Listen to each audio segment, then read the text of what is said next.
नमस्कार, मैं रवीश कुमार। सोनम वांगचुक को दिल्ली की सीमा पर क्यों रोका गया? क्या इस देश में गांधी के राजघाट तक जाने का रास्ता थाने और कांटों भरे रास्तों से गुजरने लगा है?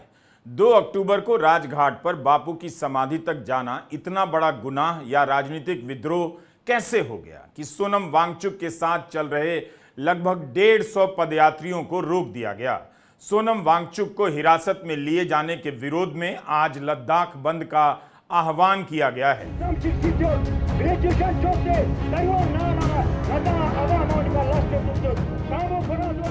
लद्दाख और करगिल की दुकानें बंद कर दी गई हैं। People's movement for 6 schedule for Ladakh और करगिल डेमोक्रेटिक अलायंस ने इस बंद का आह्वान किया। यह बताता है कि इन सत्याग्रहियों का लद्दाख और करगिल में कितना समर्थन है।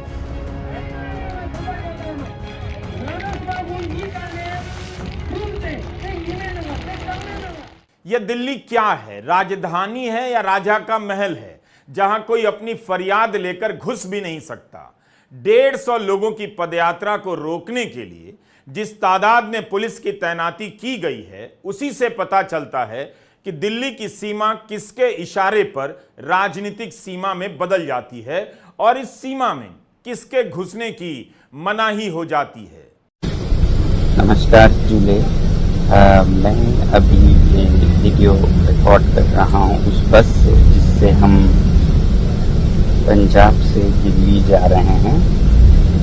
रास्ते में हरियाणा पुलिस और दिल्ली पुलिस के बहुत सारे गाड़ियाँ हमें एस्कॉर्ट कर रही थी, मगर जैसे जैसे हम दिल्ली की तरफ पहुँच रहे हैं लग ऐसा रहा है कि वो एस्कॉर्ट नहीं बल्कि हमें वो एक तरह का डिटेन कर रहे हैं या अरेस्ट कर रहे हैं, क्योंकि सारे बसों में, खासकर हमारे बस में 2 पुलिस ऑफिसर्स आए हुए हैं और बताया ये जा रहा है कि दिल्ली के बॉर्डर पर लगभग 1000 की पुलिस फोर्स तैनात की गई है और सारे लेन्स को मिलाकर एक किया गया है और इसीलिए बहुत बड़ा ट्रैफिक जैम है यहाँ पर।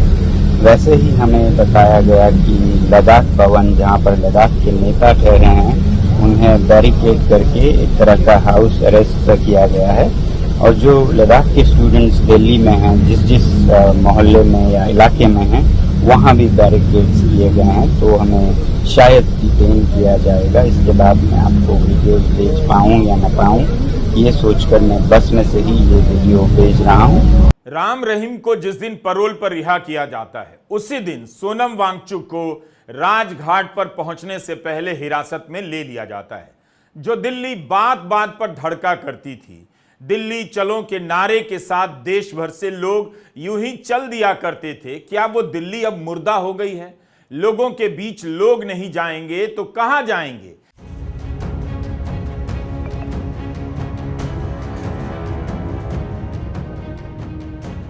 बैरिकेडों की राजधानी बनती जा रही है दिल्ली। बवाना थाने को घेरने के लिए यहां बंदोबस्त किया जा रहा है। इसी थाने में सत्याग्रहियों को रखा गया है। कुछ को रोहिणी थाने में भी रखे जाने की खबर है। सोनम वांगचुक को बवाना थाने में रखा गया है, जबकि फुटसोग, नामग्याल, मोहम्मद हसन, दिलीप जैन, मोहम्मद अली, मोहम्मद जाफर, रिगजिन वांगडुस, पद्मा सातन, सोनम स्टैंजिन, दोरजे बुलू, सुनुराज, दोरजे नामग्याल, सुरेंद्र कुमार, सेवांग गोनबो और चोसपल को रोहिणी थाने में। बवाना थाने के बाहर पुलिस की तैयारी देखकर लगता है देश के किसी बड़े दुश्मन को यहां रखा गया है और जंग होने वाली है। दिल्ली पुलिस के आदेश में लिखा है कि ईदगाह मामले और जम्मू कश्मीर हरियाणा के विधानसभा चुनावों के कारण दिल्ली पुलिस के कमिश्नर संजय अरोड़ा ने 6 दिन के लिए भारतीय न्याय संहिता की धारा 163 लागू कर दी है, जिसे पहले हम 144 के नाम से जानते थे। 30 सितंबर से 5 अक्टूबर तक 5 या उससे अधिक लोगों के एक जगह एकत्र होने और धरना प्रदर्शनों पर रोक लगा दी गई है। दिल्ली की मुख्यमंत्री आतिशी सिंह जब सोनम वांगचुक से मिलने गईं, तब उन्हें भी रोक दिया गया। अभी हम 17 बंदे रोहिणी के पुलिस स्टेशन में अभी है और कल से हमने यहाँ पे डिनर भी पुलिस वालों ने हमें अरेंज किया था, लेकिन सभी लोगों ने यही एक डिसीजन लिया कि हम सब अंदर साइड पे जाएंगे। कल से हमने हंगर स्ट्राइक शुरू कर दिया और आज सुबह भी हमने कुछ नहीं खाया और कल भी नहीं खाया, क्योंकि ये जो डिमांड्स है, लद्दाख के जो 4 पॉइंट डिमांड्स है, वो बहुत जरूरी अहम डिमांड्स है। ये सभी सत्याग्रही हैं। पुलिस का दिया खाना ठुकरा दिया। रात से ही सब भूख हड़ताल पर बैठ गए हैं। लेह से राजघाट तक पैदल चलकर आना चाहते थे, मगर राजनीति का आरोप न लग जाए इसलिए चंडीगढ़ से बस में सवार होकर हरियाणा पार किया, क्योंकि वहां चुनाव चल रहे थे और अब चुनावों के कारण ही इन्हें हिरासत में ले लिया गया। दिल्ली को सीखना चाहिए कोलकाता से, जिस शहर में पिछले ही महीने सैकड़ों प्रदर्शन हुए, उन प्रदर्शनों को होने भी दिया गया। इनमें बीजेपी भी प्रदर्शन करती रही। जो काम बीजेपी खुद बंगाल में करना चाहती है, वही काम दूसरों को दिल्ली में क्यों नहीं करने देना चाहती है।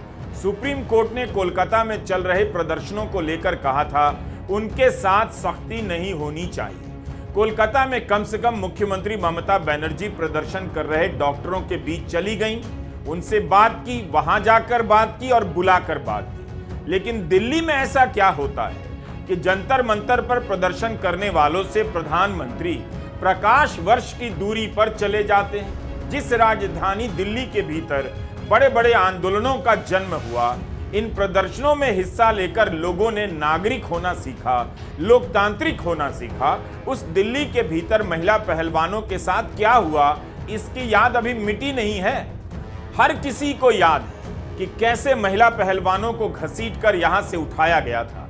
और लोग यह भी नहीं भूले हैं कि किसानों को रोकने के लिए दिल्ली की सीमा पर कीले गाड़ी गईं, कटीले तारे लगा दी गईं, सीमेंट की ऊंची दीवारें बना दी गईं। सोनम वांगचुक को रोककर दिल्ली पुलिस ने इन सभी कटु यादों को फिर से सतह पर ला दिया है कि कुछ भी नहीं बदला है। संविधान की किताब पर माथा टेकना और उसकी भावना लेकर लेह से दिल्ली आ रहे लोगों से बात करने में बहुत अंतर होता है। अगर प्रधानमंत्री मोदी 140 करोड़ भारतीयों में से केवल 150 पदयात्रियों से इतना भयभीत हो सकते हैं, इन्हें रोकने के लिए इतनी पुलिस लग सकती है, तो वो दिन दूर नहीं जब सड़क पर अकेला चल रहा व्यक्ति देश की सुरक्षा के लिए खतरा घोषित कर दिया जाएगा। मुख्यमंत्री या प्रधानमंत्री या कुछ भी बनने से पहले अपनी भीषण गरीबी के दौर में अमेरिका के सभी 29 राज्यों का दौरा करने वाले नरेंद्र मोदी एक पदयात्री का दर्द नहीं समझ सके, जो लेह से पैदल और बस से चलकर दिल्ली तक आया है। न्यूज़वीक को दिए इंटरव्यू में प्रधानमंत्री मोदी ने कहा था, डेल्टा एयरलाइंस की उन दिनों असीमित छूट हुआ करती थी। आप 1 महीने तक यात्रा कर सकते थे, बस उसमें सामान ले जाने की इजाजत नहीं होती थी और सीट का रिजर्वेशन नहीं होता था। प्रधानमंत्री नरेंद्र मोदी अमेरिका की डेल्टा एयरलाइंस की डिस्काउंट स्कीम से 29 राज्यों की यात्रा कर लेते हैं, लेकिन लद्दाख से 150 यात्री दिल्ली आकर राजघाट नहीं जा सकते। उन्हें किसी प्रकार की छूट नहीं है।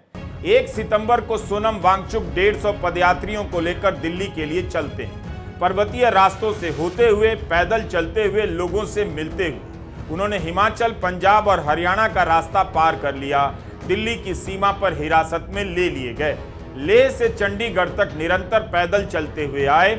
उसके बाद बस से चलने का फैसला लिया, क्योंकि हरियाणा में चुनाव हो रहे थे और नहीं चाहते थे कि उनकी पदयात्रा पर किसी राजनीतिक पार्टी का रंग चढ़े। लेकिन इसके बाद भी सोनम वांगचुक को पुलिस ने हिरासत में लिया। 150 लोग क्या मांग रहे हैं? केवल इनकी 4 मांगे हैं और इन 4 मांगों को लेकर ये 1 महीने से पैदल चल रहे हैं। इनकी पहली मांग है कि लद्दाख का राज्य का दर्जा फिर से बहाल किया जाए। संविधान की 6ठी अनुसूची में शामिल कर लद्दाख के पर्यावरण और जनजातीय संस्कृति को संरक्षण प्रदान किया जाए।